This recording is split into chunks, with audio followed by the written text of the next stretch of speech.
গত ১৯ জুলাই বৈষম্য বিরোধী ছাত্র আন্দোলন চলাকালীন মিরপুর ১০ নম্বরে গুলিবিদ্ধ হয়ে মারা যায় মিজান নামের এক কিশোর। একটি মাদ্রাসার হেফজখানায় পড়ত সে। একমাত্র সন্তানকে হারিয়ে শোকে বিহ্বল পুরো পরিবার। এরই মধ্যে মামলা করেছেন নিহত মিজানের বাবা। হত্যাকাণ্ডের সুষ্ঠু বিচার চায় স্বজনরা। শিয়া বাটার ও ভিটামিন ই সমৃদ্ধ lily glam beauty soap. Lily always beautiful. বলতে পারি না বাবা, আমার আর কেউ নাই, আমার একটা মাত্র বাবা, কেউ নেই, এরকম হয়ে গেল রে ও বাবা রে। নিজের একমাত্র সন্তান, নারী ছেড়া ধন মিজানকে হারিয়ে শোকে কাতর মা কাজলী বেগম। এক মুহূর্তের জন্য ভুলতে পারছেন না সন্তানকে। পরিবারের অন্যরা এরই মধ্যে সরিয়ে ফেলেছে নিহত ১৪ বছর বয়সী মিজানের ব্যবহৃত জিনিসপত্র। আমার বাবার কাপড় চোপড় সব সরাই আলাইছে, আমি কাপড় চোপড় ধইরা কান্দি দেইকা ও আল্লাহ রে।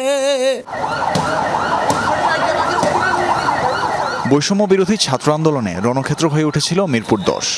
গত ১৯ জুলাই সেই আন্দোলন দেখতেই ঘটনাস্থলে যায় মাদ্রাসার হেফজখানার ছাত্র মিজানুর রহমান তালুকদার। তখনই পুলিশের ছোড়া গুলি শিশু মিজানের বুক চিরে বেরিয়ে যায়। আন্দোলনকারী ছাত্ররা ওকে দ্রুত হাসপাতালে নিয়ে যায়। সেখানেই মৃত্যু হয় ওর। মনে করতে বললাম আমার লাগে খেলতে গেছে, পরে শুনি আমার বাবা নাই। ও আল্লাহ, আমি কি করব? আমি কারে নিয়ে বাঁচবো? আমার আর কেউ নাই। লাশ ঘরে গিয়ে ছবি দেখাইলাম, বল বয়স কত? 14 বছর চলে।